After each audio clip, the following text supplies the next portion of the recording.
So we're doing the first two chapters of Martha Nussbaum's Anger and Forgiveness, which I think we were still recording last time when we talked about that. I don't know, I think we were, maybe we weren't. But yeah, this is a book, a recent book from 2016. And knowing what I know now, essentially, this is kind of the modern day anti-anger book. At least generally speaking, that's how it can be read. Oh shit though. Okay, before we like dive into the book, I was telling Adam before you got on the call, Giffin, I thought it would be funny if anything particularly funny happens like over the course of the weeks while we're doing this that makes us like extremely angry or like we witness anger. I thought it'd be like fun. We could, and any anecdotes we can start the podcast with. I have one of my own. Okay. Given I was made furious today, and Adam knows that this has happened this has happened in the past a lot to me. Adam knows that I have like a weak spot for specifically incompetent wastes of my time. And I've had horrible experiences with people doing just that on Facebook Marketplace. I've read Adam many exchanges that made no sense whatsoever. Okay. So remember when my bike got stolen? I do. So I Did you got find it on sale? No, that would have been amazing actually. That would have been fury inducing, but well, I'm over the anger about that at that point. It would be Mission Impossible. Let's get the bike back. At that okay, fair enough. At that point, it would be cold and calculating. Okay, we continue. Yeah. Okay, but basically, I bought like a shitty bike, and I've just been kind of like using it since. But I was like, okay, like this is annoying. Let me just get like a good bike. You know what I mean? So I reach out to this guy, and I'm like, hey, like I'm interested in the bike. Is there anything wrong with it? He's like, no problems. I'm like, cool, I can pick it up. What's the address? He gives me the address. I say, okay, that's 30 minutes away. How about Wednesday in the day? He goes, that works. I say, cool, I'll get in touch closer to then. This was like early in the week. Sure. So yesterday I reach out and I say, how would tomorrow around 1:30 or 2 in the afternoon work? He goes, yes, that will work. Nice. Like, okay, like excellent. A clear confirmation of the time and place. Yes. So I go, great, I'll let you know when I leave. He doesn't respond. Oh no, I'm sorry. I accidentally skipped to the next day. So so this morning, yes. I go, just making sure it is something that I'll be able to test ride, right? He goes, yes. I say, great, I'll let you know when I leave. All good. Maybe I'm crazy, but there's no indication that there's a change in the time or place. Like to okay. Not that I'm aware. So he responds, this is like, at 9:30 in the morning. He responds, you can start now. I go, I'm not available until when I said I could meet this afternoon. He goes, okay. So then I'm setting out and I say, hey, I'll be there in a half an hour, and I leave. And I pull up and I text the guy, hello, I just pulled up, because he didn't answer the previous message. So he doesn't respond for like 5 minutes. I'm like, what the hell is going on? So I go up to the door, I knock. I'm like, what the hell? So he responds like 10 minutes later. He goes, call me, and gives me his number. And I'm like, what the shit is this? So I call him and I'm like, hey, where are you? And he's like, I'm not at home. And I'm like, why are you not at home? He's like, well, you said you wouldn't be free until later this afternoon. You specified a time. Yes. And I go, no, dude, I like the fury begins to like mount in me because I drove a half an hour to go like get this bike. Yeah. So that's miserable. Yeah, it's miserable, dude. So I'm like on the phone with him. He goes, I'm like, I said yesterday that 1:30, and I arrived dead center of that. I arrived at 1:45 in the afternoon. So I said, sure. We had agreed on 1:30 to 2 today, like somewhere around there. And he goes, I swear to God, he goes, that was yesterday.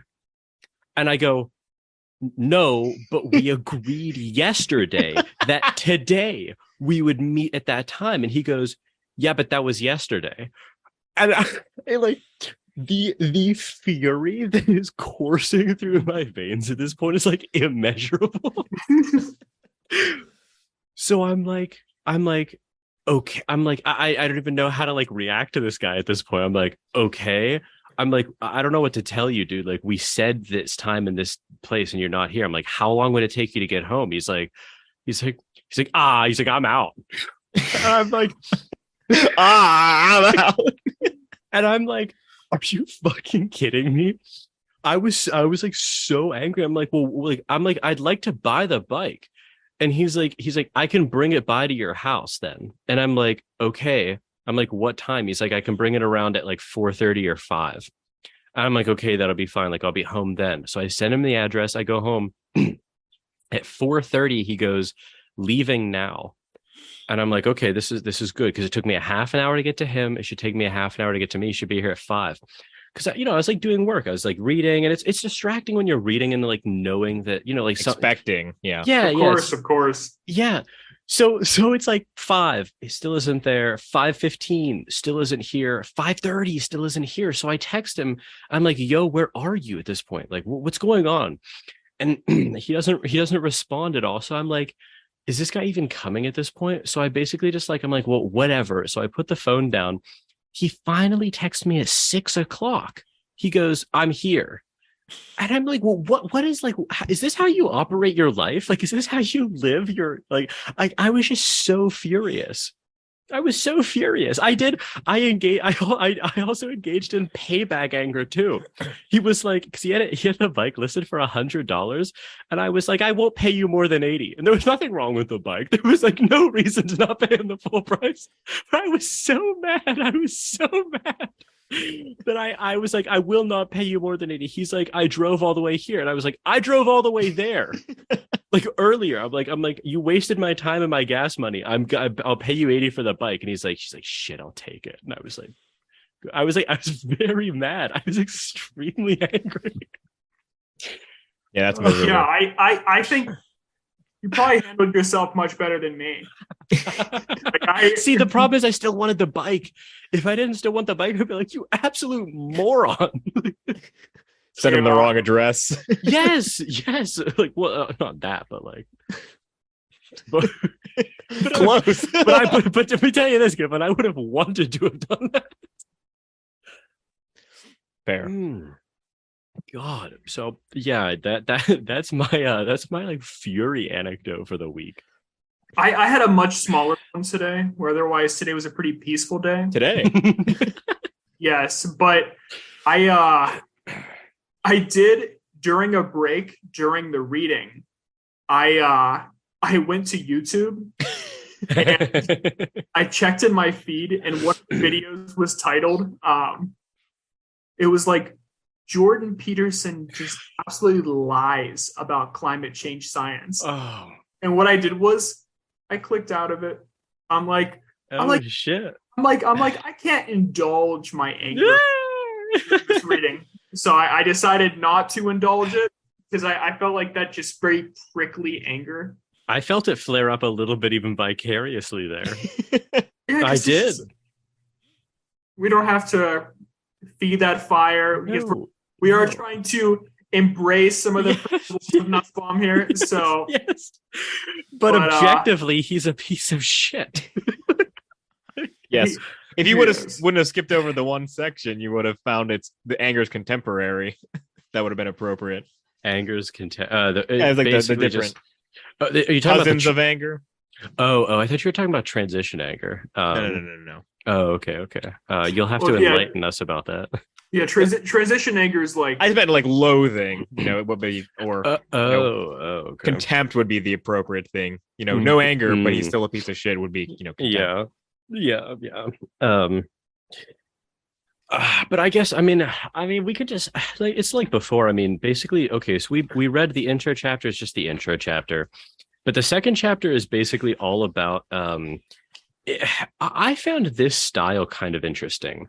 So Nussbaum is essentially anti-anger across the board, except for the fact that she does grant there are these sort of like, I don't know, sort of secondary instrumental uses of anger, but but they're all sort of like, she endorses them to the extent that she even does, with like a grain of salt. You know what I mean? She's always saying like, well, there's better alternatives. You could do much of the same thing without anger. You can like, there are other, either variants of anger or types of anger, like the transition anger. You know what I mean? So Yeah.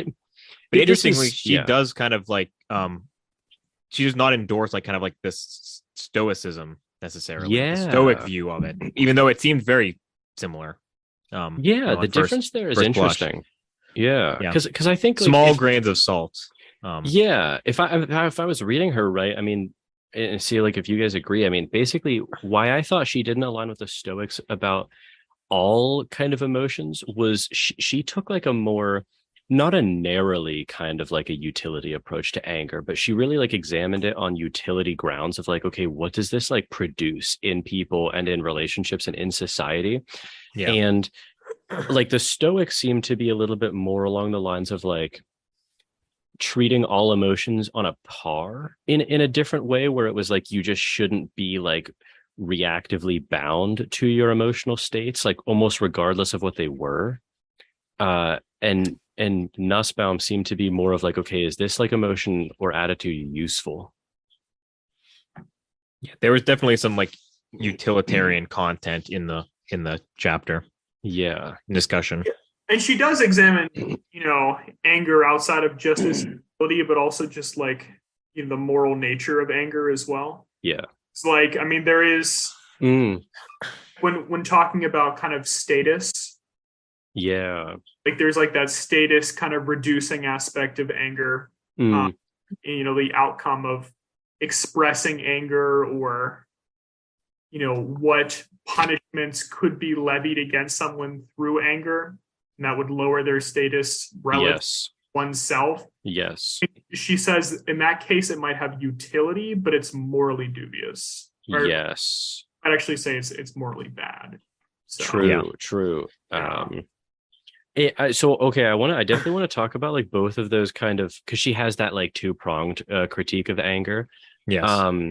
But this was something that I didn't really kind of realize the significance of, at least at first. And I think kind of like circling back to the reading, in reviewing it, like in the couple of minutes before the call, like this struck me as salient.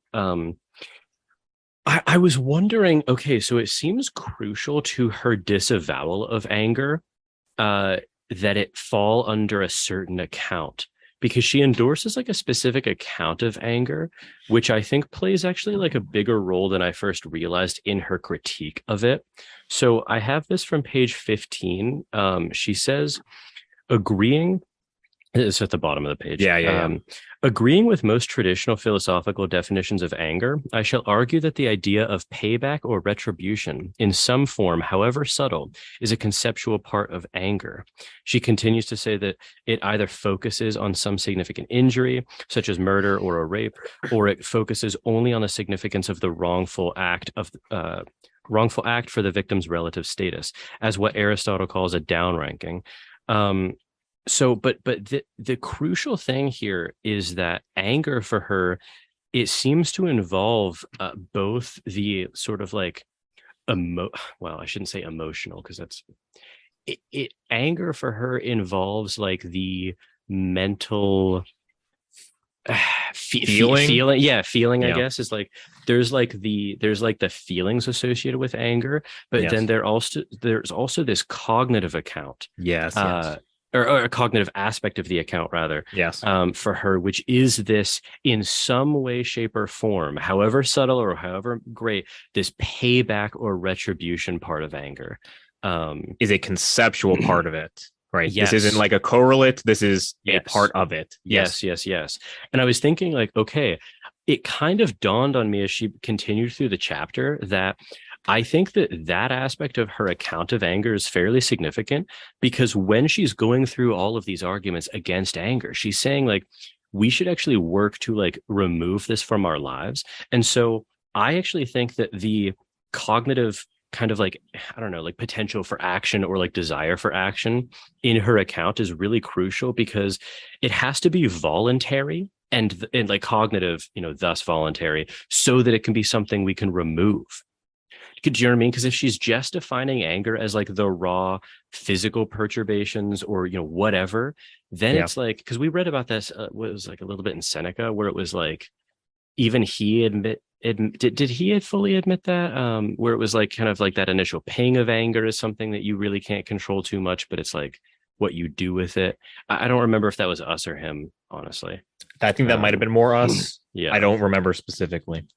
But that kind of struck me as like more salient than I first realized. I mean, I definitely agreed with her because I liked in her, I think it was 4 cases where it describes like the, one friend's kind of emotional state with respect to her friend being raped.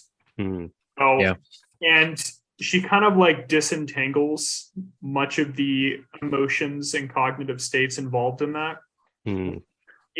She does kind of paint a picture. We can get into those, but like, in case 3, and just to clarify, case 3 is the case just preceding the final case, which just gives a pretty clear picture of what we would identify as anger.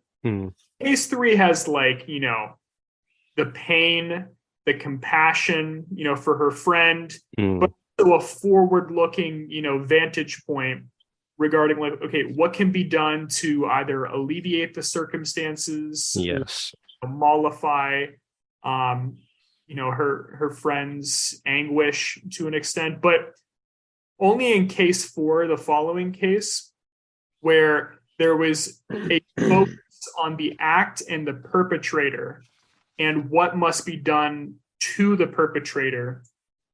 Only then did I recognize that as like, okay, that's anger. So at least like my intuition is that like I definitely buy into what she's saying here, where it's like conceptually, I really do think like retribution is part of anger. Like you, in some way, however fleeting.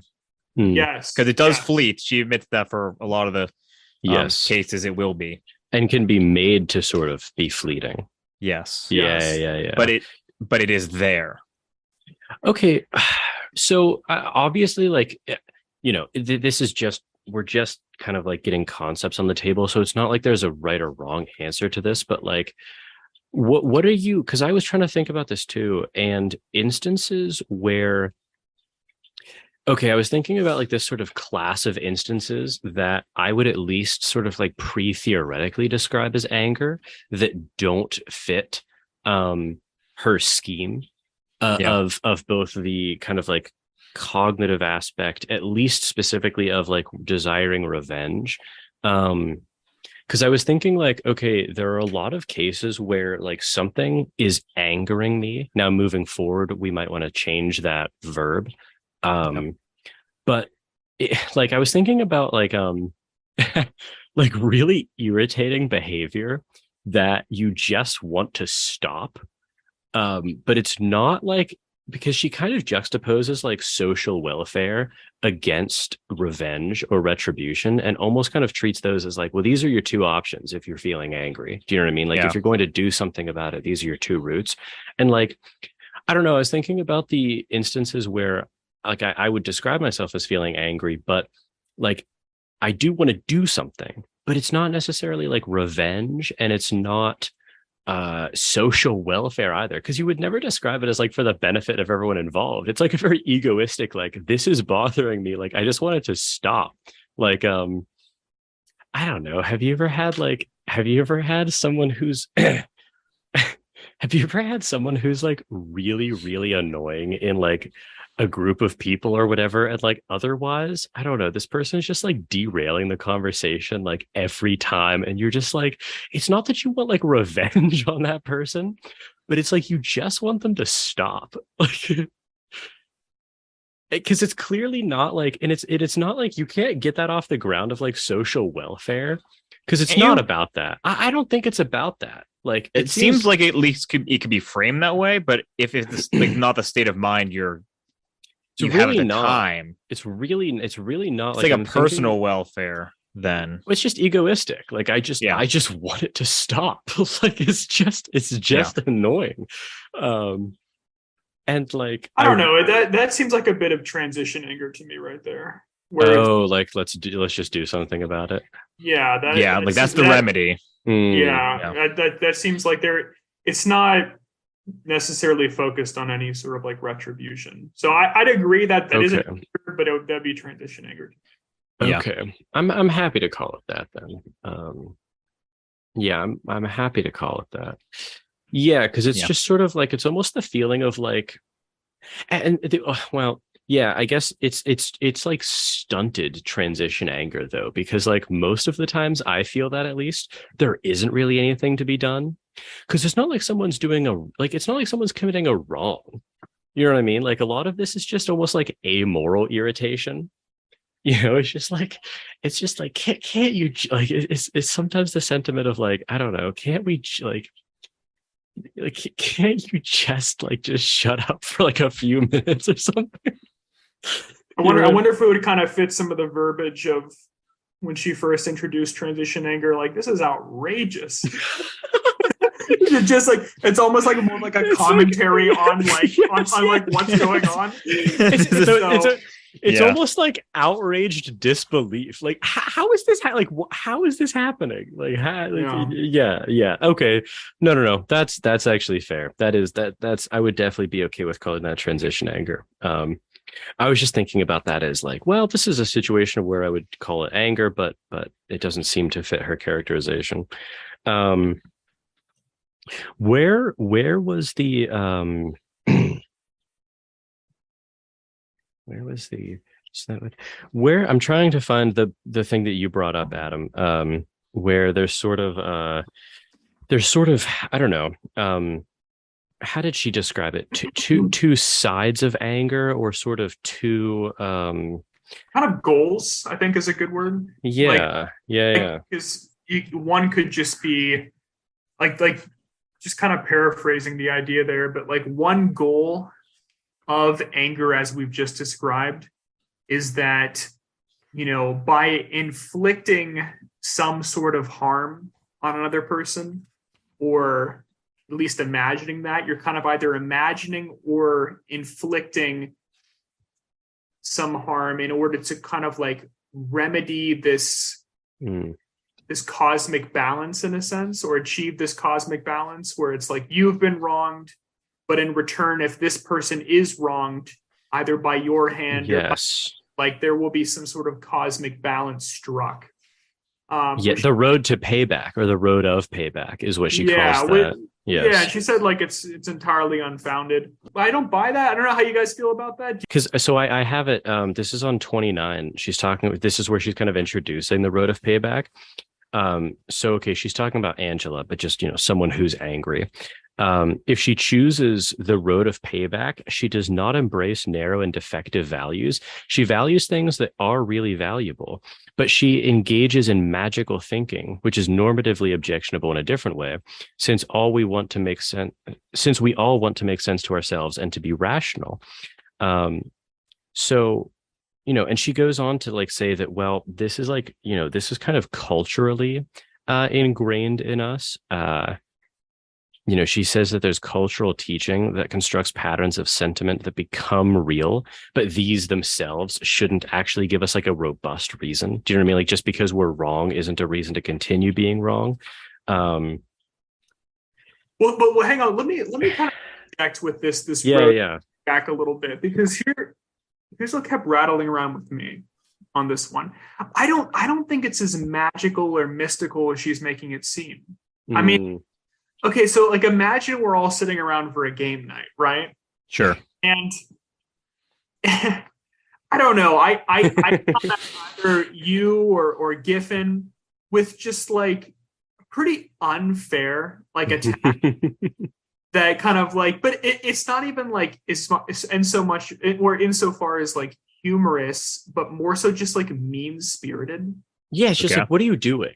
Exactly, but like you can see that like my own conscious experience is like kind of elevated wrong, at the expense of your own. You know what I mean? So like it's actually like it might even be visible or invisible, but like my own experience is like almost you're like just loving it. is almost like wrongly elevated. You know what I mean? Like, and so Yes. so almost like reprisals on your part, like it's not as though you're like, kind of resetting some sort of magical balance in the world. It's more so like kind of like an attack back or like reprisals on your part.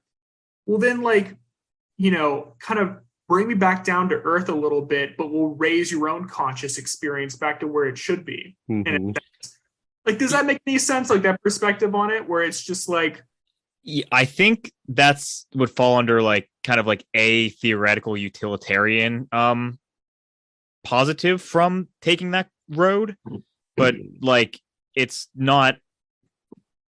How should I say it? Well, but Nussbaum wouldn't say that, right? Because she says like even if it's just kind of a fact about our psyches, that like it brings pleasure to pay back. She says like, I don't remember the line or like where it is, but doesn't she just say sort of something along the lines of, well, we've been kind of like deceived like through a combination of our nature and our nurture, but that's not like a good, robust reason to continue doing it. Yeah, but I wonder like. No, and that's not to say it's like a defeater. Yeah. No, of course. Yeah. I think I would just like want like an explanation why in that circumstance. Yes. Like, yes. Like if someone just kind of wrongly elevates their own consciousness at your expense, yes. you can't then tear them back down to where they were were at originally, and then raising yourself. Well, I don't think it's that you can't. I think it's that you shouldn't just be reactively intending to do that, like out of it anger. Comes from like exactly out of anger. Yeah. Like that may be a remedy, and it's a cultural practice to do this, like this whole cultural element of like these status developed because there probably is like a utilitarian some utility in this social structure, but you shouldn't just do it kind of like out of anger, right? If you kind of analyze it first and then kind of come to the conclusion that hey, you need to be thwacked down, and that will actually be for the best, then it's like an appropriate thing. But like us just like bludgeoning you back, it would be engaging with like the negative elements of anger that she critiques. Yeah, even if after a few moments it would be like okay, we could from a rational standpoint, then it's like okay, like shut the hell up, what are you doing? But it's a different spirit. Yeah, I'm not going to push back too much on that, but I guess I didn't like the characterization of kind of like a magical or mythical kind of that. I think it would be better to say like an unfounded idea. assumption. Yeah. Well, it's like. Well, I think I get what you're going for, Adam, because it's like, well, that could be this like underlying mechanism, in which case it's clearly stupid. But the idea of payback doesn't require that. Like it can operate on much more like, I don't know, less metaphysically weighty, just like local reasons. Yeah, it can. And it's just like once again, like there may be like other issues involved. I'm about to say here, but like I think that even applies like with the judicial system to an extent as well. I mean, like I was thinking about like the case of rape in the book, and it was like, okay, well, like while that character is raping, what's her name again in the story? Was it Rebecca? Rebecca, yes, it was Rebecca. Yeah. But it's like, okay, just kind of analyzing that situation a little bit. So the rapist is clearly kind of like elevating like his own conscious experience at the expense of Rebecca, right? And it's like when you say, I'm sorry to interrupt. When you say raising conscious experience, you're not talking about like a social comparison. You're talking about just like there's a good involved for him, right? Internal to both minds. Okay. Yeah. I'm saying okay. Like, yeah, that's just clarifying. He's like achieving like this pleasure. Okay, that's I was pretty sure that's what you meant, but I just wanted to clarify. Yeah, like pleasure, satisfaction, utility, all the above. And I'm not even saying how long that lasts for, but it's like after the fact, Rebecca is now kind of existing at this more depressed kind of conscious experience state, and it's like, okay. If this guy is like sentenced to years in prison at this point, what does that do to his conscious experience, and respectively, what does that do to Rebecca's conscious experience? Like in either way, in that circumstance there, it's like, it's not as much that it's some magical mythical thing, but it's like, hey, by kind of lowering his conscious experience that was wrongly obtained, that could meaningfully provide closure to somebody. That it's like there are different states of conscious experience, and kind of foully obtained ones at some expense. It's kind of nice to know like they no longer have that, if that makes any sense. No, I know exactly what you're saying. Would that fall in like the status? Well, no, it's not, because I didn't think so as much when I was thinking about that. Because the status downranking is always sort of with respect to like the society at large. Right. But this, I think Adam was making a point of like purely internal to the like mental like experience of both of the individuals involved. You know, and like here's the thing, Adam, is like, honestly, I get every intuition you have, because I had the same ones reading this where I was like, well, I don't know, but like, see, I don't.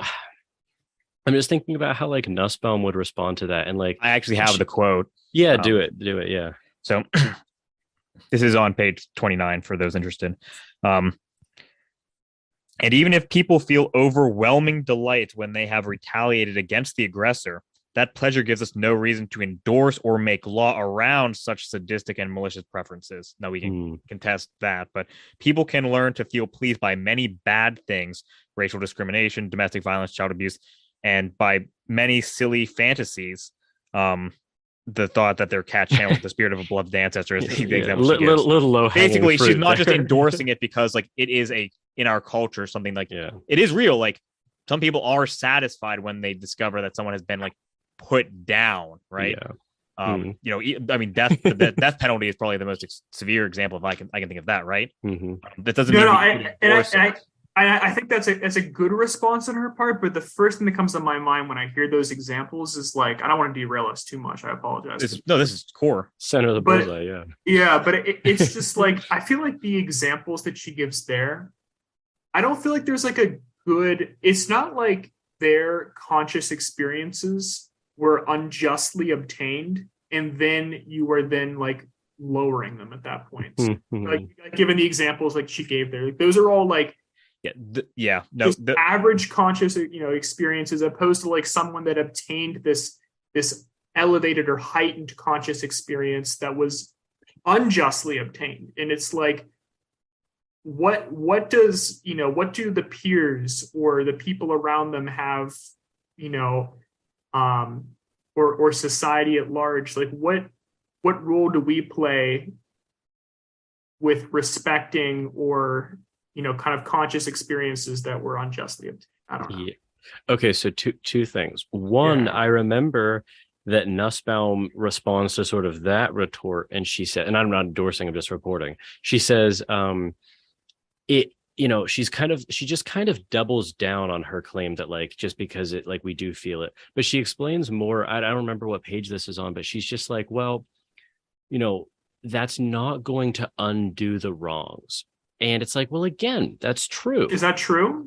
Well, I was going to say literally. In a literal sense, yes, it's true. But I'm open to your idea that it may not be deeply true. This episode of Plato's Cave is supported by my friends at New Lane University. New Lane University is an online university that offers an Associate of Arts and Bachelor's degree in philosophy at a truly affordable price. The program is self-paced, flexible, and competency-based, allowing you to fit it into your schedule.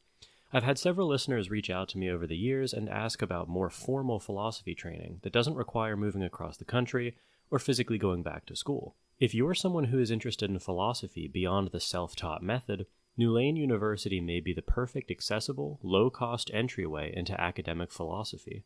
You can earn your degree at New Lane wholly online and fully at your own pace. And because New Lane University is accredited by the Distance Education Accrediting Commission, your degree will count in all the ways that professionally matter. New Lane's learning model is different than typical undergraduate teaching. You're able to learn at your own pace, and at the end of each course, you're evaluated through a standardized interview with a course evaluator to see how deeply you've absorbed the material, not measuring your ability to merely regurgitate information like typical exams do. It's an education model built for the student, not an antiquated education system. If you're a longtime listener of Plato's Cave, I recommend researching more about New Lane University. You can do so at newlane.edu. That's newlane.edu. I'll provide links to their philosophy program in the description of this episode. Thank you to New Lane University for supporting this episode of Plato's Cave. But the second thing I was going to say was Giffin. Do you remember you didn't read the paper, but you read my referencing to the paper of Sam from last semester, Sam Reese Dennis. He has that paper that I wrote a response to about his ecological theory of resentment. I do. Like I'm Adam, based on what you said, I think you would really like this theory of resentment, where basically Sam argues that the way that like appropriate resentment works is actually based on these relative like injuries of social strength, done by, and this is, you kind of talked about this, by illegitimate wrongs. Wait, so it's social important. I'm sorry, social strength was the now it's social strength is definitely an aspect of it, but I think it's just maybe just relative strength in general. okay. So I'm just sorry. I'm just trying to clarify between like the status diminishing versus like the kind of utility comparison. I think Adam was more on like the utility comparison side. And I think like Sam's argument sort of kind of walks the border between like the status and the payback kind of branches of Nussbaum's here, because he argues that like what's fitting when we resent someone is that they have put us in a weaker position through illegitimate means. And so resenting that person is a psychological method of rebalancing the scale. And it could be, resentment there, but we could easily translate the argument into like anger here, or even like retribution resulting from anger. So it's, I don't know. I need to reread your response because I remember it vaguely, but I couldn't. Well, my response was really just narrowly about like, it was a 3-pager, right? That was very confined. So. It was very confined, but it was also just narrowly about self-resentment and like wondering if the theory could apply there. But like, I don't know. I told you guys that, like, remember, because the whole point about the important part about his theory is that it absorbs the problem of resultant luck. Do you remember we read Bernard Williams' Moral Luck? Mm-hmm. We certainly did. And he's talking about resultant luck there, like luck and how things turn out. And that's typically been a problem for like people, because it seems really unfair to like blame or become angry at people for things which are subject to luck and how things turn out. But basically, like, his argument is that, well, luck or no luck, it actually just depends on like the degree to which we've been illegitimately harmed. And the anger or resentment or retribution response is our way of rebalancing that, which that's pretty interesting. Like, I don't know that I think that's wrong. Yeah. And for me, like, while you were talking, that was very interesting. But I was also just kind of thinking about like kind of where I stand with respect to, society at large or interpersonal when I'm making this argument. And it resonates much more with me interpersonal. Yes, me too. Like it really does. It's like, because like you can just see it like on a game night. If I was just like to either of you, like just behaving just like unjustly wicked, and it's like but furthermore, it's not as though like I'm saying these things but seem to be like in a dour mood. I seem to must be just like thriving off wickedness. Which is like not impossible to imagine with me, right? I mean, I'm sure you could both imagine me just like just saying like just cool things. Well, this has happened, not with you, but with a certain one of our friends. Remember when he just imploded into? Was it Giffin? Did I implode? No. He just like exploded his like Risk Army into yours. Remember, was that? And you were like, dude, why are you doing this? Yeah, you were you remember that? There were a couple instances of that. He was taking glee in it. Yeah, but just I think there was like, a night where Adam left the game. that was the night. Yeah. Oh, I was 'Cause referencing when There was a different one. when Josh rammed. Oh no, wait, there was a time where Josh. Remember he said, "I'm going to fuck you" to me, and then just like his army just rammed into mine. I was like, dude, what are you doing? I was furious. Yeah, it just ruins it. But it's just like, but you could imagine that, like, for whatever barbs I'd throw at you, like you've got like a few locked in the tank. You know what I mean? Like ready to fire back. And it's just like the ample reserves of criticisms. Yeah, sure, but like would it be so wrong?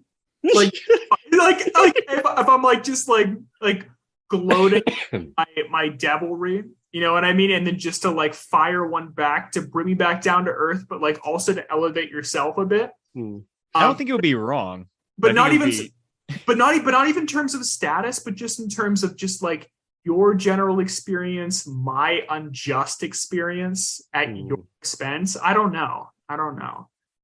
I think in that case a response could be justified, but it would be justified through reason, right?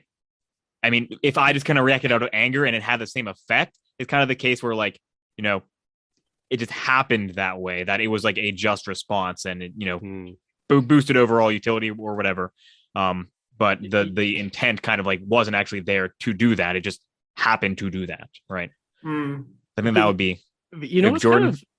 I don't know what I think about this, but like, okay, here's something that could be interesting about that way of responding is it almost seems like that way of responding itself is due to like resultant luck, where like imagine, okay, yes, okay, like imagine you succeed.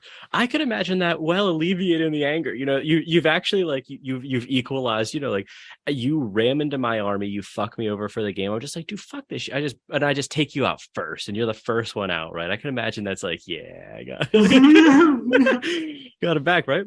But what if, and let's say, you know, all the circumstances are the same, but obviously it's risk. So there's, you know, the rolling of the dice and everything, right? And let's just say through resultant luck, I decide to engage in that retribution. But actually, I go head on into your army, but I can't deplete you and like take you out of the game first. And then because I'm so weak, I'm taken out of the game first, right? I'd be like the fury was just like erupted. That it would be like far worse than the fury I would have endured if I had just sort of licked my wounds and like, you know, pulled my troops back and just waited to try to like, you know, make a move further on in the game. Right. So I'm like, it seems like that response itself is actually due to like good or bad resultant luck. Well, in that specific example, I mean, because Yeah. that one you are leaving it up to luck, that decision. But I wonder if like pretty much the same thing happens with like a lot of the random. Yeah, you know, we can orchestrate the case however we want. You know what I mean? Like you intend to like cause someone, you know, someone physically hurts you. Like imagine this in like we're playing like 2-hand touch football or something, and someone like hits you instead of well, you know, you're like, well, I'm just gonna hit him like a little bit harder back, but like just randomness and how he's running, you just like break one of his ribs, and you're like, fuck, like this is what I wanted to do. You know what I mean? So I wonder, like, Nussbaum doesn't make this argument, but I'm wondering if she would like the idea that, like, well, you know, your response to anger, if done out of anger, is very susceptible to resultant luck in a way that, like, decreases your own chances of actually, like, restoring the balance in an equal way. Just imprecision, yeah. Yeah, I think. Definitely. Because this reminds me of the reading from last week. It was the quote, like, you know, anger is a lion.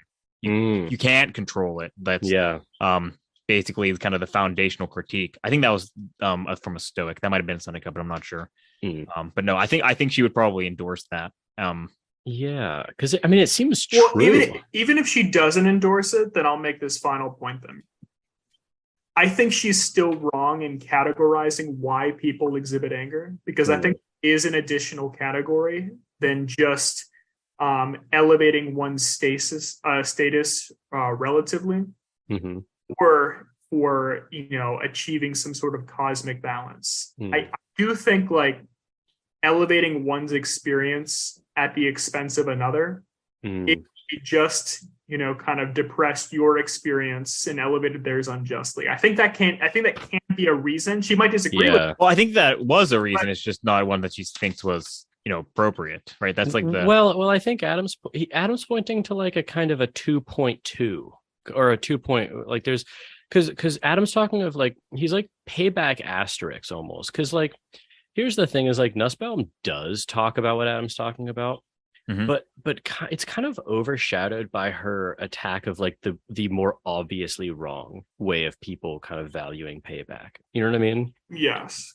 Yeah. So can we paint the more sympathetic idea of payback that would be non-magical in her framing?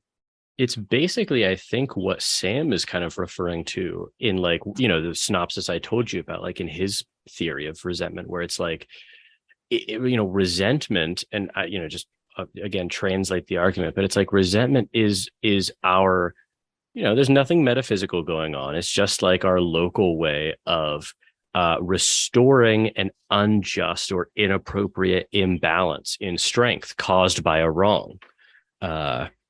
And when there isn't, and his like argument is that like, well, even when someone does wrong us, but they're still in a very weak position, it's inappropriate to resent them for that. So he this is a great example in the article, but he talks about like imagine that you're on like this kind of mountain road in California or something, and there's a biker who's just like stupidly not using the bike lane. Like there's a bike lane there and he's just not in the bike lane. So he's in the wrong, clearly, right? And you're like, shit, like, like the next, like, there's not, this road is going to be the same for miles and miles and miles, right? So you're like, I'm not opportunity to pass. Exactly. So you're like, okay, shit, like I've got to get around this guy at some point, right? Because I'm not going to like stay behind this moron who won't use the bike lane. So he's clearly in the wrong, but let's say that like you go to kind of pass him, and doing that, you go into the other oncoming lane. Of course. And this is why he thinks that his theory absorbs resultant luck, because you can obviously see how you're lucky and whether a car is coming or not at that point, right? Sure. So you swerve into the other lane to try to pass him. At that moment, though, their car turns the corner and is like approaching you. Oh shit! You have to dive back into your lane, and you clip like the tire of the bike, right? Sure. And this is why it's also due to resultant luck. How the guy crashes is kind of lucky or unlucky too, right? Let's say that you just bump him a little bit. He just kind of skitters off the road, but never even falls off the bike. Well, Sam thinks that his argument was in that case, it's still appropriate to get out of your car and be like full on resentful of like, what are you doing? Like anger is like justified there at that point. Cause it's like, you have been, caused the greater imbalance in like you've been weakened more than him too, because you almost got into the wreck. He was in the wrong in the first place. Like he forced you into that position, right? Now, if you clip his tire and he falls and just cuts open his leg, he still was in the wrong. You know what I mean? He still forced you into that position. So all of the reasons to be resentful are there, but because of his weakened position, Sam argues that it's inappropriate to resent him because the balance there doesn't need restored. He's already paid the price for his wrong. It's a really we should interesting definitely argument. tackle that at one point. Like I agree. I would definitely do that as an episode. It's a very interesting argument. That's quite interesting. Yeah, that is very interesting. I know. Guys. Even in that example, that was actually a pretty good example. It's a there's really still like room good for example. nuance to try to like weed in and out. Such a good example. And it really shows how his theory absorbs the problem of resultant luck. It really does. The bikers on the ground, legs split open. Yeah. The like resultant luck is absorbed. Exit the car, have a magnum in your hand. It's like, what are you doing on the road? He's like in agony. I'll kill you right here and now. I almost got clipped. Yes. Yeah, I almost got clipped. And he says, like, and imagine how even more resentful you'd be warranted in being if you didn't clip him at all in getting back, but like the car clipped your car. Then it'd be like just you'd be licensed in erupting at this moron. You know what I mean? Like, maybe not the Magnum, but certainly have that impulse. And yeah, so I don't know. Like, I honestly, I get what you're saying, Adam, and I think I've shown my cards that I like agree. There's more to the payback um, than Nussbaum kind of focuses on. I won't say brings up, because she does bring it up, but she doesn't focus on that. Yeah. It is opened and closed in that one paragraph where I said the quotation. From although I'm actually reading it now. I'll read just the beginning of the paragraph because that basically summarizes the entire thing. Payback thus often has a psychic function. If people are culturally sold on the idea that payback is good, they will feel real satisfaction when they get it. Often this satisfaction is called closure. And then she goes into like the nuance and then the examples of it not necessarily good, even if it's real. But yeah, no, that's all she says on it. I'm pretty sure just on that one page, 29. Yeah, should not make us embrace a deception is her word. So she literally does think it is. I mean, it is a literal deception there. I'm leaning a little bit more in her direction in like regards to my feelings on this. I do think it kind of deserves some extra reflection. Like I made a note at on this paragraph. Like she's definitely not just like kind of endorsing whatever cultural practice we were brought up in. It's true. It's true. And it's like, here's the thing is like, I'm very, very drawn to both ideas where it's like, I don't know, to be honest, like, can I think of a single time in my life where I've done something out of payback and it's honestly gone well? Like, I mean, maybe the example of like my bike today was like, I kind of paid him back in the form of like, I forced him to come down from $100 to 80, and like there was no reason to do that other than payback for like him wasting my time and gas. Yeah. I mean, even then, that has a utilitarian. Wait, what'd you say, Adam? It felt pretty good too. Righted the wrongs a little bit. I was like a Magnum would have righted it. Adam's just the scales. Writes a response book. It's just like. For me, it's just like I've never bought into the idea of a perfectly balanced scale. I'm just like someone's gotta lose. Ain't never been a scale I can't shoot. It's like let it be weighted toward me. Pulls the trigger. Someone cuts me off, I just derail them and just play shoot the whole card dead. I'm just like the whole family. No one crosses me. Let that be a disincentive towards everyone else, or not. It turns to like the 6-lane highway. Everyone just begins firing like into the 6-lane highway. Or like, given my logic though, like whenever I'm just like crossed like that, there was like such a decrease in my conscious experience. In order to balance it out, I have to kill them all. I mean, closure can only be obtained through massacre at this point. Shooting into pedestrians. It's like such an unstable system though, where like even that too like leaves him still thirsty for blood. So like his whole philosophy is like at the first, like you think it's like a one and done philosophy where like he's wrong, you just like kill every person he can. An endless spiral. Like you made me waste bullets. Exactly. The final Closure's person. So elusive. What town are you from? He's bleeding out. I was like Latrobe. I'm just like the final shot. I'm like on to the town. I killed them and everybody from their town. Yeah. What did you? Okay, so as to the other branch, the road of status. The tendency, what does she say about this? She says this is kind of a pernicious tendency to see everything that happens as about oneself and about one's rank. This seems very narcissistic. It loses the sense that actions have intrinsic moral worth, that rape is bad because of the suffering it inflicts and not because of the way it humiliates the friends of the victim. If I'll continue. If wrongful injuries were primarily down rankings, they could be rectified by the humiliation of the offender. And many people certainly believe something like this. But isn't this thought a red herring? Diverting us from the reality of the victim's pain and trauma, which needs to be constructively addressed. And so, okay, I thought, and this actually came up in Seneca, but maybe we didn't discuss this portion of the reading.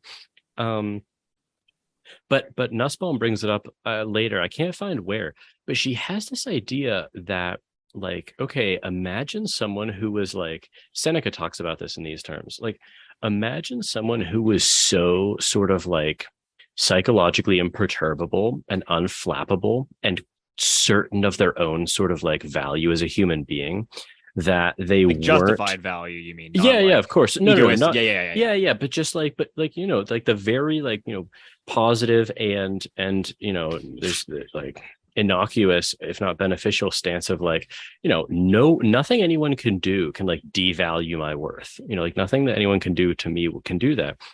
And the idea is that, like, okay, if you're like truly someone who has embodied that, then you really can't suffer status slights. And I kind of actually like that idea in response to like being angry over like and responding via the road of status. I don't know what you guys thought about that. I'm sorry, you liked what? That response to like not getting angry and responding to status slights, or like, you know, kind of leveling through that. self, like justified self. She uses a phrasing here, I can't remember what it is, like human worth, human value, something like something that. close to that. It's not quite that. Yeah. She says something here actually. Next page, bottom of 30. I am saying something very radical, that in a sane and not excessively anxious and status focused person, anger's idea of retribution or payback is a brief dream or cloud, soon dispelled by saner thoughts of personal and social welfare. She's almost pointing to this like person who is just interested in like making things better for everyone, including themselves and the victim all the time. I can imagine, I don't know, I can imagine something along the lines of like a Susan Wolf moral saints critique to that idea, though. You know, where this like this obsession with always sort of maximizing the best moral outcome there puts other values in a strangely like impersonally subservient position to that. I don't know. Overall, I actually did like that, though. No, I actually do. When you phrase it that way, it makes it clear. I actually really, I was just kind of trying to think about it like myself, and it's like, well, I don't know, like that kind of, I don't know whoever like came up with this mantra, but it's like, well, if it's usually said about worrying, but like I can imagine it applied to anger too. It's like, well, like if you can't do anything about the situation, then like why worry? Because then you suffer twice. And it's like, if you can do something about the situation, then just do it, and then you don't have to worry. Yeah. I don't know. It's kind of the same thing with anger. It's like, well, if like you can just fix the situation, then fix it. In which case, why get angry and like suffer through that? And if you can't fix the situation, then like, well, I don't know, like, what are you going to get angry over? Like, it's just kind of shit luck that it happened or whatever. It's just a shitty situation. Like, yeah, I don't know, just move on. Yeah, honestly, like I think I'm the least prone to anger amongst the three based on our last conversation. And I think that is actually like a pretty good description of like the attitude that I generally take, right? Like if you kind of view this is like it's a little like the utilitarian, to be honest. Like I definitely like incorporated some of my economic background into like the structure of the framework, but like if the anger is just like kind of a negative, just don't embrace the negative. Right, like like if you remove a loss, you know, which is a relative gain. It's true. I definitely take that mindset. Like if there's nothing you can do, like getting angry will just be like inflicting suffering upon yourself.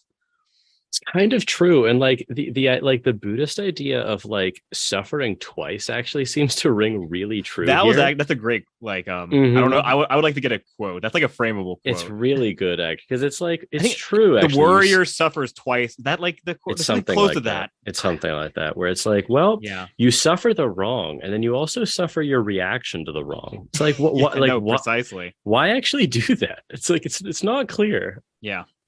It's really the evolutionary reasons. Yeah, just embrace like the merely descriptive, like elevate it to the normative.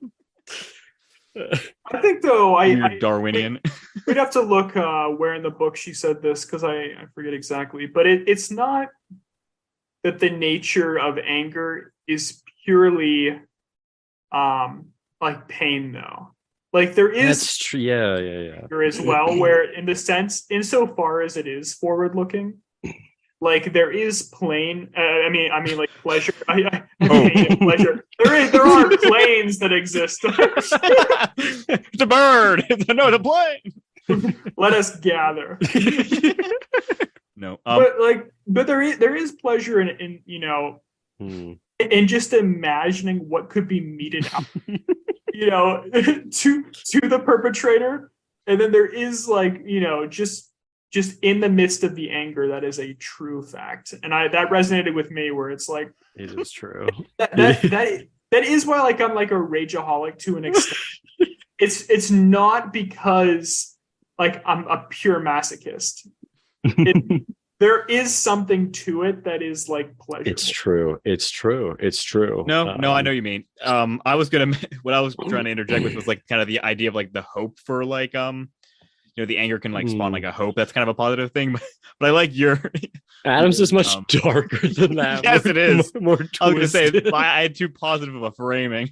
It's true. No, yeah, I mean, I'm just like that is like my nature. Like I like with endorse.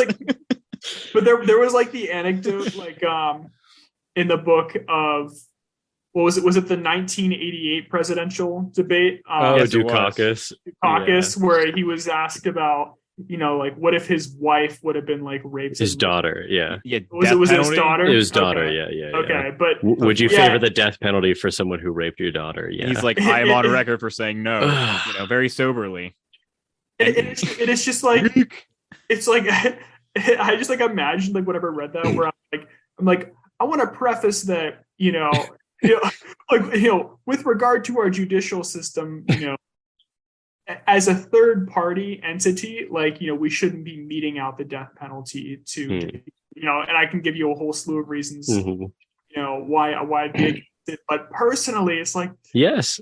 First, I'd cut off his hands. Yes. And then I'd cut off his arms. Death is too kind. Yes. And punch out his eyes and rip out his teeth.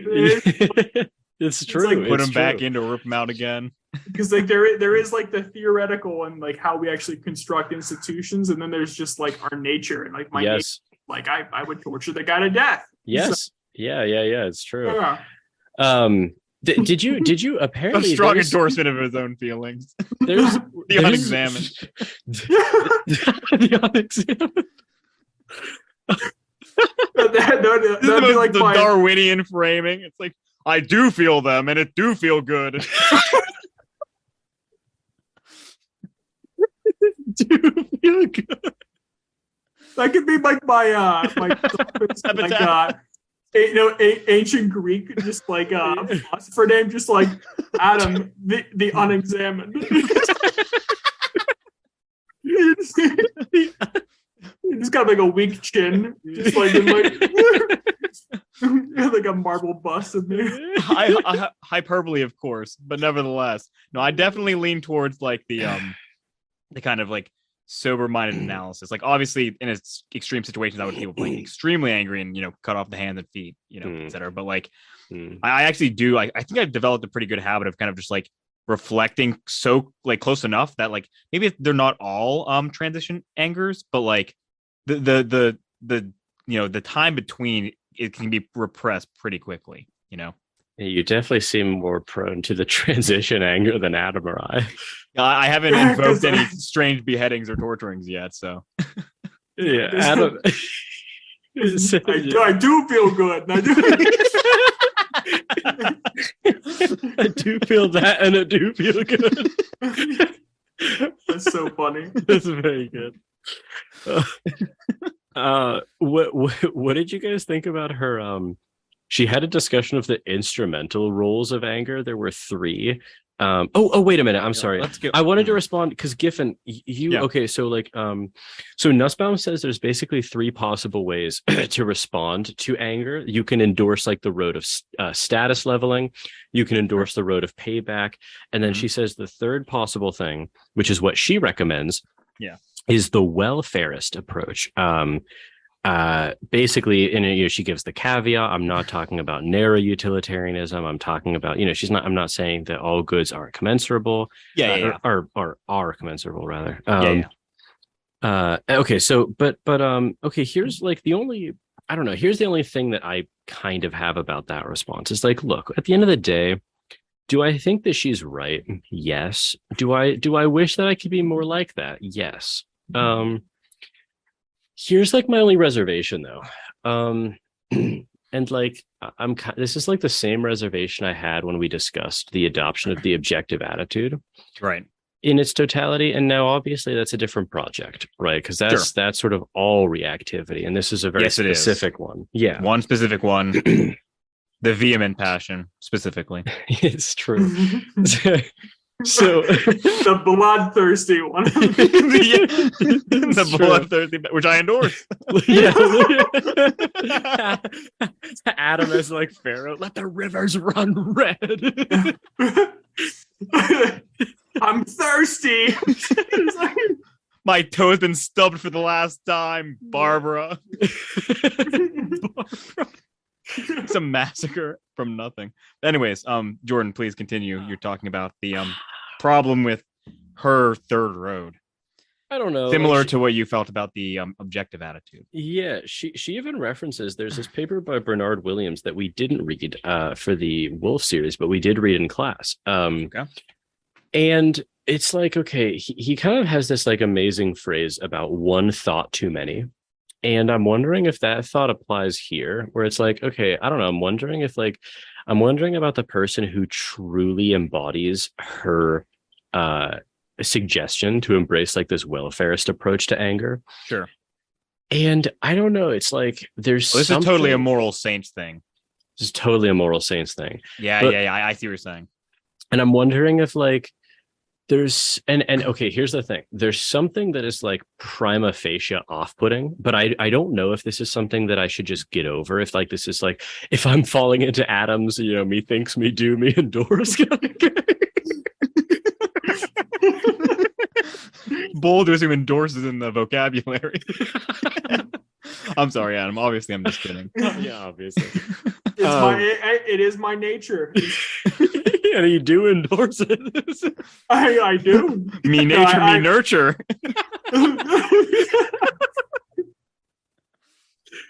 I'm wondering, like, it would be very off-putting to discover a person who like was just consistently like that very well.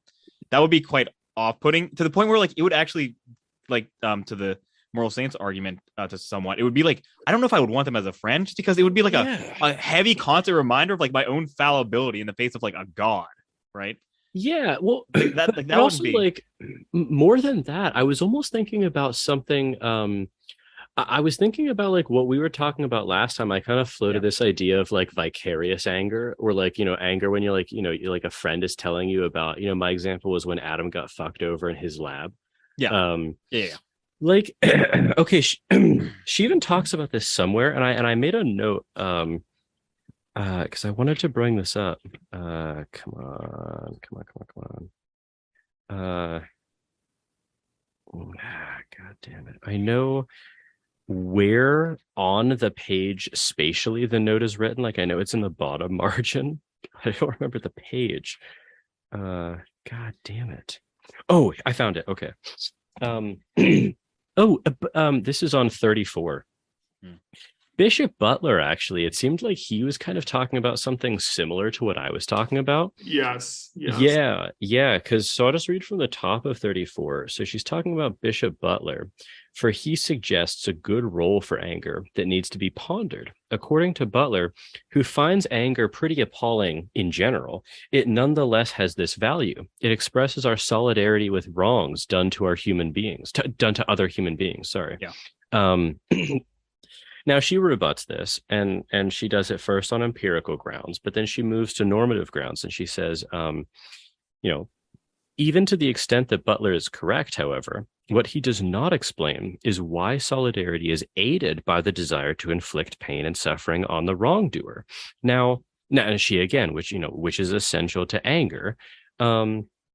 And she says, we could agree that the disruption of social order is bad and that the desire to protect people from wrongful damages is good without buying into the payback idea or thinking magically that returning pain for pain achieves anything. And okay, it's like, well,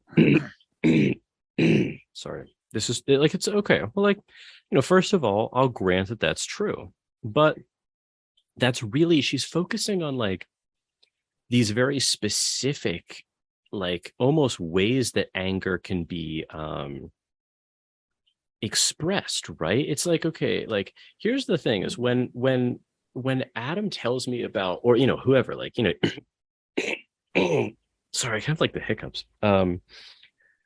Okay, you tell me about something that like happened to you, and I'm like, and you're just like furious over it, and my natural, excuse me, god damn it, reaction is to be like, yeah, that person deserves the gallows, or what, like we say that all the time, like, and we don't actually mean like, I wouldn't actually hang that person like for what they did, right? But it's like, well, like imagine the type of person who never responds at all in that way. They just like, okay, here's later in that paragraph, she says the best form, this is a claim that I just flat out disagree with. Okay, listen to this.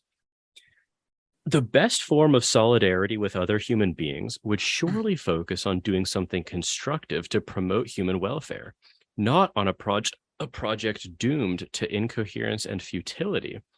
And I think I flat out disagree with that, where, okay, tell me if I'm wrong, but both of you imagine that you've just told me about some sort of scenario. Just independently, you call me, you're like, dude, we like you have like a couple minutes. I'm like, yeah, what's up? And you're like, dude, listen to this. And you just tell me about like this way in which someone like fucked you over, right? Okay. Imagine that I immediately just respond.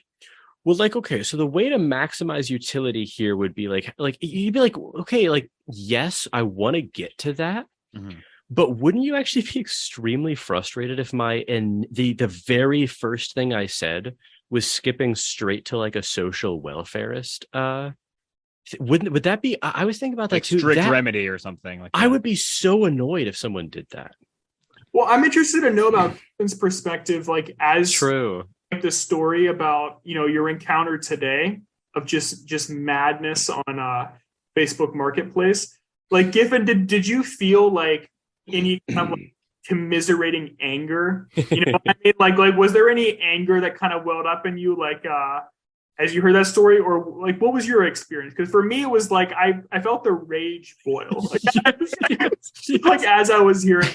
So I don't know if I got like fully to the like or to the like transitional anger. Because I used to and still kind of do have like a pretty long commute. And I would just imagine basically like a full hour just drained from my day, like on a weekday too. Yeah. That was it's extremely annoying. Yeah, it was definitely. I was feeling some sympathy there. I'm not sure if I got to like full blown boiling blood anger, but like I mean sympathy. Because like for me, it wasn't just like kind of like a blanket statement of like that's outrageous, Like I'm like with like respect. Anger. Yeah, I'm like that guy should be flogged. I don't think I got there, to be honest. No. Now, okay, wait. When you say you don't think you got there, was there? So there's two senses of there that you could mean. Obviously, Adam and I love to be, hyperbolic about what people deserve. Now, obviously, I know that that's not the sense in which you mean there, but there's another sense of there is. Did you have, now I'm not saying he truly did deserve it, but did you have the reaction of, yeah, that guy, like that idiot, he deserved something, like, was there any of that feeling? I thought I thought the discount was deserved. Wait. You got like the $20 off. Oh. So that was like the kind of payback, right? So in that sense, but I thought it was like, I also thought it was just, to be honest, like, an hour of time, $20. Like, okay, I'm ready to endorse any theory that says that was just. This kind of goes back to my earlier point of just like it's like yeah, there was a little bit of payback there, but I mean, it's true. It seemed like the scales were righted to an extent. I agree. I actually felt the scales were righted there, like 100%. I just don't know if like it was like an anger induced, like. Yeah, it's like a cold sense of justice or something, you mean? Like, I wouldn't say I wouldn't say cold, but it was like a non-angry. Yeah, colder. Maybe like colder just than the satisfaction, blooded rage of Adam. Like moral satisfaction is a good way to put it. Yeah, there was moral satisfaction. I definitely felt moral satisfaction. Like I just think that like I was literally imagining my commute while I was like, you were telling that story. I was like, I can't imagine, because you were describing it at a time of the day when it's like, trafficy. Right? Yeah, it wasn't too bad, but regardless, it was regardless. No, I mean that's what driving, kind of got me going, right? Of course, no, of course, and it's just like, well, here's the thing: is like, okay, it seems like it's a psychological fact for me that if I'm telling you guys about that, and you just jump straight into, this like. Well, I hope that you calculated that if you expressed anger to him, you'd be less likely to still obtain the bike in the end. I'd be like, just shut up. That's not like, do you know what I mean? It's like, yes, we can get to there. You know what I mean? It's like we can get to there. No, I get it. I definitely am less inclined to, I'm less demanding of like the what I guess it would be like the how did you frame it? It was like the the other person needs to feel the rage, right? Yeah, as opposed to honestly, here's the thing: is like I know that's what I want to happen, and when Adam and I talk about these things, that's how it does happen. I think you guys play off each other extremely in this case. Because like I'm thinking like on my conversation with like other friends that I like talk to on the like physically on the phone, and this is the example. Like I get told and tell like shitty things that happen. But like, I don't always like. There are some cases where it's like, if it's really bad, it's like, and I'm like pissed. But then other times, it's like I don't expect rage or like anger. The phrase. I don't expect like actual anger. I literally get disappointed if the other person does not match my level. And here's the thing: it doesn't last long. Because it actually doesn't. Like, here's the thing, and this is now. Here's the problem. I don't know if this is like. Now, what I'm about to say could be like proof of how unhealthy Adam and I are, or is it like on record? Yeah. Or is it like kind of almost like an argument that like for more of a pluralistic way to view this, where there's like many ways to accomplish the same thing? Because like, okay, when I'm fucked over, I call Adam. I know what's going to happen. He is going to match my level of anger. I'm going to call for heads. Yes. Within 30 seconds, even if it's just like it's true. He's like, it doesn't matter how bad Jordan is. Like 30 seconds in, I'm already calling for heads. It's true. It's true. And it's like, but here's the thing: is like, there's something actually about being able to experience that anger with someone else that it's almost like it allows me to like, I don't know what the right word is, like deal with the anger is not the right word, but it's like there's something about that interaction that actually allows me to like fully move past the anger. And then we always follow up that, we one person matches the other's level of rage. We both indulge that for a few minutes, calling for heads, maybe more twisted things. And then maybe always. And then what happens after that is, there's a conversation about just like, well, the most socially welfare kind of thing to do, right? It's like, well, you could approach it this way, kind of think about that, like, that doesn't seem great. And it's like, well, we could approach it this way, right? So it's like, okay, Nussbaum wants to... what? You know what I'm reminded of? Is that shit. I'm sorry. You go on. I interrupts with the thing he was going to say. No. I wanted to get this reference right. I'm sorry. Let me actually interject as well. And I think that is a good point, Jordan, because a lot of the time I do feel like, at least in company, my anger does shift to transition anger. Like it does. Yeah. But I tend to indulge the original anger. Like I'll just I'll fire until it's like a burning furnace, and then I'll let it die out. And then afterwards, I'm like, the situation. Let us maximize utility and social welfare. Yeah, so, I what I was gonna say is, this reminds me of, it was the Sartre quote where like you chose in going to like that advisor. Yo, you know what you were getting. Yes, you chose that. What I would say is I think it is a little bit reflective of your specific friendship. Minds. Yeah, I'll be generous. There's a fitness there. Here's my question though. Like, okay, maybe I'm just still on the pluralism kick from like last podcast series, but like, is it true to say that like one way of dealing with that anger is like truly morally better than the other? I think it's fair to say that there are like, multiple paths that might be like, equal moral. Mm-hmm. In this case, like even what you're describing, like, there's, I mean, you basically almost said it, like there is some like you actually like genuine utility to the product of kind of like being the hyperbolic and like getting that reaction. Then it allows you like kind of like, yeah, no. Yeah. I mean, it brings you from very funny. It brings you from piss to like, a state of enjoyment. Right. Yes. Like, it's so true. That's, I think a good way to describe it. Like, in a kind of rational way. Right. Mm-hmm. So I'm not willing to like say that specifically, maybe take out the calling for heads part, but just the general act, that's a crucial aspect. Yeah. I'm not sure how I'd deal with anger if I wasn't calling for the vicious death of somebody. But... Yeah. Okay. Well, either way, I mean, I think you can. Okay, this is so hyperbolic. It's hard to say it's equal moral. I don't know if I can, but like the project of like expecting like an equal reaction. That's like a a reasonable social process. I'm not willing to call that like immoral necessarily because I know it's like in jest and hyperbolic. And it's a a friendship strengthening thing. The problem, the mutual calling for heads. Dude, is it always hyperbolic? Good Lord. Legally speaking, yes. To any judge listening to this. Yeah, there's actually a judge listening to this. Doesn't make any sense.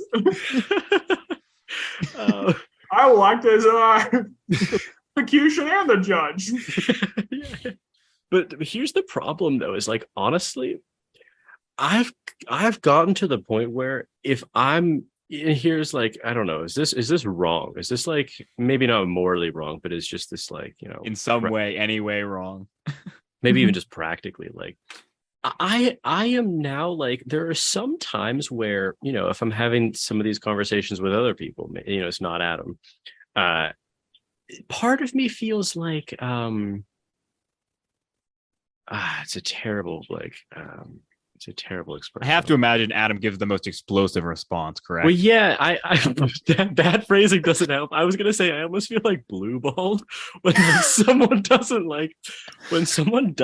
give you that response. I almost feel like you haven't gotten the anger out in some sense. You know what I mean? Like, sorry, Jordan, I know you're talking about me. No, I'm actually blue balling you like that. Well, not in that way. But like there's some it's different actually because I've obviously talked with you about things, but like it do you feel like my response was inappropriate, or is it just kind of like no preferred? It's actually because like when I'm talking with you, I almost like don't even have that expectation. So it's like I almost derive like pleasure from like being the solely hyperbolic one when I'm talking with you, because like you'll react like with a little bit like, well, I'm not sure the heads are warranted. And I'll be like, dude, that's ridiculous. Like I and sympathize or like have an example that like where it happened to me, and like I'll get pissed. But the weird thing is that like I've almost come to expect that response from you, and so it doesn't feel like bad. But then like there are other people who I don't know, like I want that response out of them for whatever reason. And then when they don't give it to me, I feel like I'm like, actually, that's fair. Because if it's someone who like would do that but isn't, you're like, wait, hold on a second. Yeah, what's the problem here? Yeah, like why can't we do this now? What's different about this situation? The language around this is crazy. I know. We do this. The mind is willing, but it's like I don't know.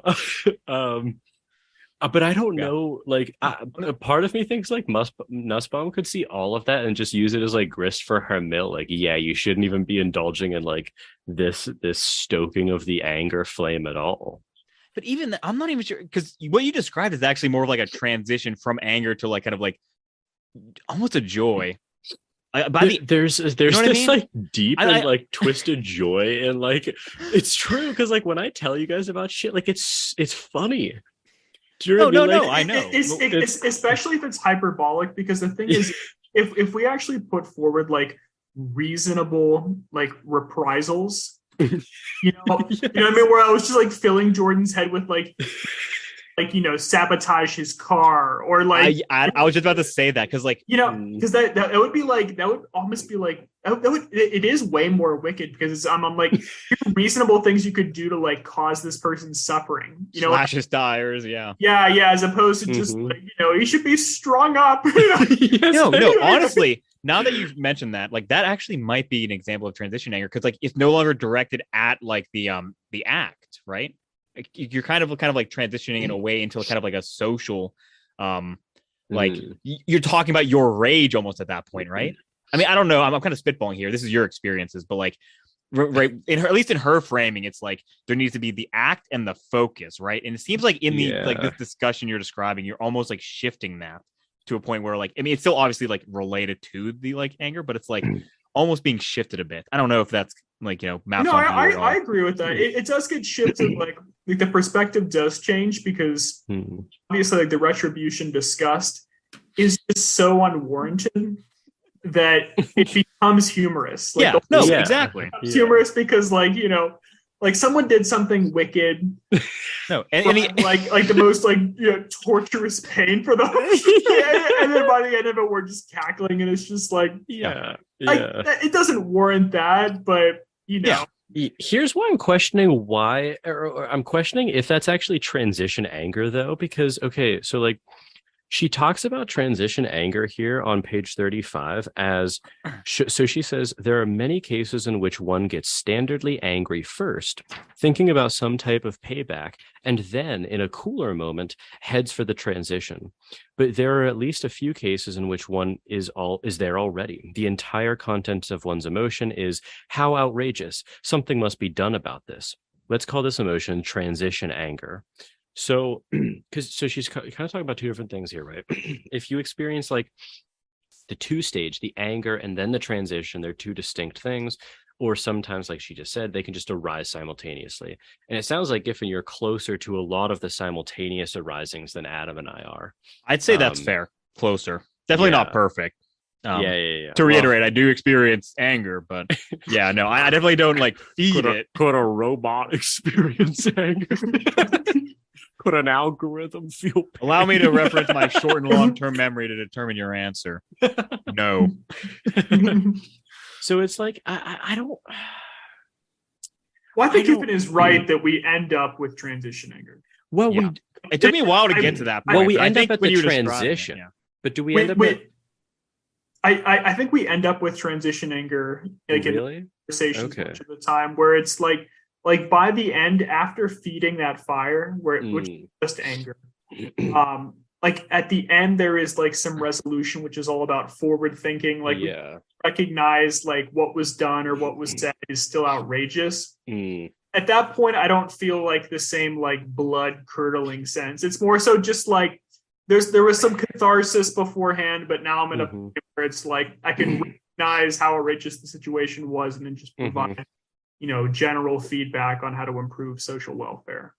So. The reason why I was questioning if it's transition anger, though, is because when we do this, at least, I feel like it's almost two distinct stages experientially for me. It's full-blown anger. We indulge it, and then it doesn't transition to like transition anger. It's like just this transition where there's no anger, actually. Like whenever we're discussing like what's to be done, it's actually almost affectless.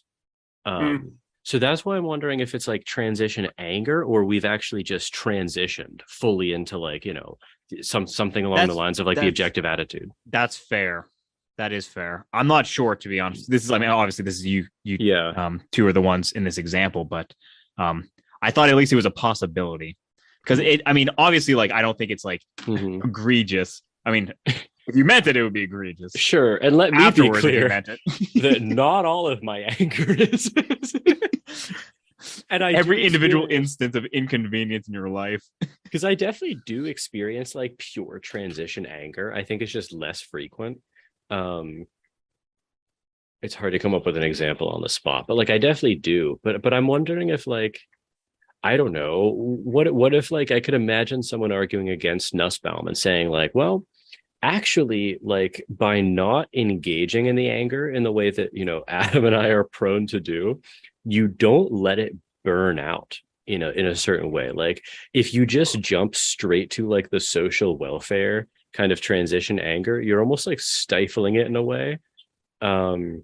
Now what she would probably respond like, well, but if it dissipates, you just didn't have to go through the middle ground, which she would think is like bad. But I don't know. I really am like reluctant to say that those experiences are bad, like even amorally. Do you know what I mean? It's like, I don't know. I don't actually know that like when I call Adam just reporting some wickedness and he just indulges that to the fullest extent. Like, I don't know, Adam, like, what do you think? Like, is that like experientially asking Adam? Well, yeah. Another Star Trek moment here. What do you think, Adam? I think it's all right. I mean, no, I want to hear your thoughts. I know. I mean, here's the thing. I think the problem is like it does bleed into other patterns of being as well, where it's like if I do indulge anger in that sense, like I tend to in other areas of my life too. So if it anger is a lion.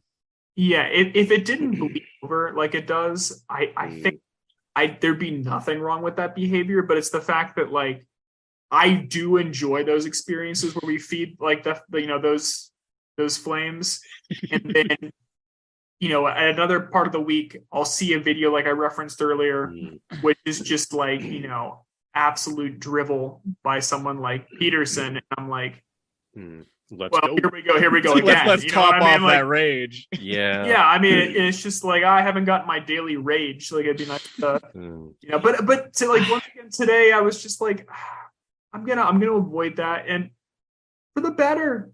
To be honest, I'm glad I didn't watch that video. Would have left me mad.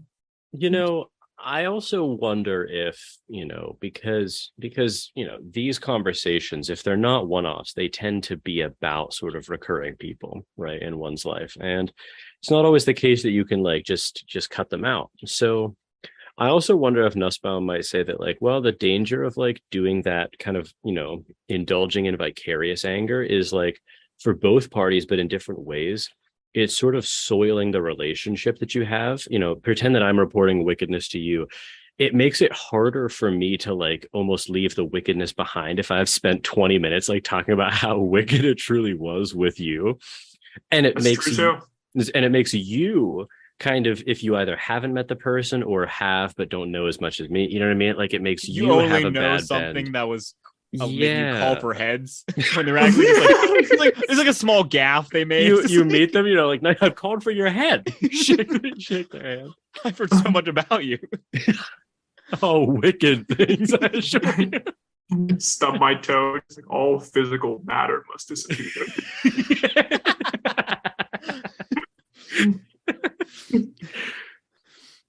Honestly, for me, it's a well-evolved primate, of course. I like my quickest transition to transition anger would be honestly just encounters like with inanimate objects. You know, it's like I literally can't do anything about that. Yeah, like if I stub my toe, I don't know if you guys get this. Maybe I'm not that too well evolved of a primate. It's like the instinct to like pick the thing again. Like if you never get that where you just like no, I definitely have. I've never had that with a toe, but I've had it with other analogs. Yeah, you can imagine. Where you just want to break it. You know what I mean? It's true.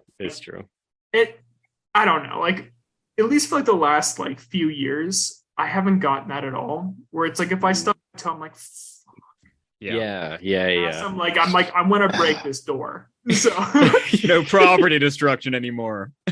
I used to be like that a little bit when I first started working on the car, on my old car. I would have little flashes like that where like I would I would just like strip a bolt, and I would want to just like just beat the metal until it was like crumpled and deformed. You know what I mean? Yeah. Like your mind. Yeah. No, honestly, I've even done that. But I'm actually like I don't know if this is like I don't know if this is an aspect of like working on the car more and more, but now my experience is much more like Adam's, where if I strip a bolt, I'm just like, fuck. And it's just like, it's not even anger. It's almost more of just like frustration. Frustration. Yeah. It's just like a shit feeling. It's like, God damn it. Yeah. Yeah. Yeah. It's more, it's I feel that a lot. By frustration. Yeah. I feel frustration a lot. Every day. Yeah, we're told. Yeah, but I don't really feel anger at like, inanimate objects at this point. I mean, I think there exceptions do come up. Like I've gotten furious at like entities that no specific person can actually be like the face of. Like, for example, like last fall I got furious whenever I called tech support and I got a robot. And the robot wasn't like understanding anything I was saying, me. And I was furious at the entity itself. Like not the software, not the robot. Not the person making the decisions. The voice. I was furious at the company. I was just like, I'm like, what a foul company. Yes. To give this, crap product where you can't actually talk to anybody, you gotta just like, just voice commands to the robot. But things like that will still, things like that will still make me furious. But I wonder if Nussbaum might say that, like, I wonder if she would like turn to you and me, Adam, and say like, okay, like look at how you've transitioned from you've gone from like more kind of like apish anger to more like a transition anger in inanimate objects. And like, okay, one theory about why we do that is because we understand that nothing good comes from like just like the door doesn't shut, you just destroy the door. Like nothing. I've never done that, by the way. Clarifying for the audience. Yeah. Calling for heads and completely endorsed. Destruction of a door. It's true. So I've never stopped the door and then ripped the door from its face. Never done. No people who do that though. Like giant holes in doors. It's really true. Because for no reason. Like, you think about like a stereotypical like dad from the 50s or whatever, you know what I mean? Rageaholic. Like, yeah. He comes home just like plastered, just stupid door, just punches like a hole. Yeah, no, I mean legitimately. Yeah. It's true. No, I do not do that. Or people do this. Craig almost did this. This happens on the golf course a lot, where if someone hits a bad shot, they'll just beat the club until it's bent. It's like. And it's like, well, you haven't really accomplished, you know what I mean? Or people that'll improve your shot. Like, yeah, exactly. It's like, there's nothing wrong with you know what I mean? So it's like, so Nussbaum might say, okay, like, look at this. Like, when you indulge this type of anger, nothing good comes from it. Years and years of understanding that. And we think that there's something actually like intellectually deficient about people who just do tear the door off. Yeah. It's true. Bub's toe on the threshold, just rips the door off. It's true. So I wonder if Nussbaum would say, like, okay, well, like, look at how that transition happens for inanimate objects, and then ask yourself, like, isn't this true for animate objects, like, or people? Isn't it still the case that like all of the logic holds? This produces bad outcomes. You should be learning from this over the years, and like go to transition anger much more often. I don't know. I'm imagining. I think that's pretty fair, though. I think that's a pretty fair hypothetical where she would be responding to you. Mm-hmm. Because I mean, we're luckily evolved apes and are recognizing that it has had like some positive impact. So, it's not a far stretch to imagine she would recommend that for expanded set of circumstances. Yeah, it's true. Yeah. That's about that's the largest extent of everything that I had to say. I enjoyed her discussion about though poking holes in the idea that God gets angry. I did enjoy that section a lot. That was actually quite entertaining. I loved the idea that like, yeah, it seems kind of right that like if you buy, I love this was an inchoate argument. She didn't really develop it, but like I loved the idea of thinking like, well, if we're drawn to the idea that like someone who's like kind of supremely but justifiably confident in their self-worth like wouldn't need status leveling anger, and then she clearly demonstrates how like the only way that like we can really kind of make God angry is through status like imbalances, then it's like, oh, you can only slight God through status. And if you buy those two premises, then it follows that God wouldn't able to be like kind of supremely confident in himself, which is actually like the basis of this Chris Matheson book I reference all the time to you guys, where he tells the story of the Bible from God's perspective. We still need to do that. It's such a good I actually bought that book on your recommendation. I haven't read it yet. It's so fucking good. We have to do it as a podcast sometime. It was based on a true story, and then it's scratched out as based on the Bible. Yeah. I've heard the name of the books. The Story of God. That's it. So, I think it's one of my favorite books of all time. It's I bought that on your recommendation. I just haven't read it yet. Yeah, I would totally do it though. We'll do it at some point. So fucking good. But I loved that like little inchoate argument there where she was just like, oh, like this is an argument like God is an imperfect being. You know what I mean? I like it. No, that was very good. Okay. As our checkout, where are you at with respect to like your relationship with anger after reading this and discussing it? I think kind of still unmoved from my previous position where I would like to honestly get rid of a lot of anger in my life, but I am not quite sure that I'm going the complete stoic route of like the complete disavowal of all types of anger. How do you feel about just pursuing like I only want transition anger? Because I think that's kind of her framework. I mean, it might not be phrased quite like that, but like it's practical in a way because it's you still would feel like the anger, but honestly, I'm not wholly in the bag for that. And the thing that still is having me hang up is this like vicarious anger. I am not sold on the fact that you can truly like, I guess I'm still questioning the fact of like, how deeply can you love someone if you don't if you don't vicariously share in their anger over like wrongdoings? It's a question. No, I mean, that is a good question. And this definitely relates to like the objective attitude stuff discussion. Yeah, it definitely does. In your like expectations. It's consistent. I think that's fair. I definitely am consistent again, leaning more towards like I think the transition anger, that's like a reasonable goal. It's not like a stoic disavowal of like, just like anger never, it's true. It's just like temper the anger. Also, I did appreciate that there was like a very passing reference to Adam Smith. So there were a couple. Yeah. Yeah. Adam, your relationship with anger. Yeah. Endorsed it even more.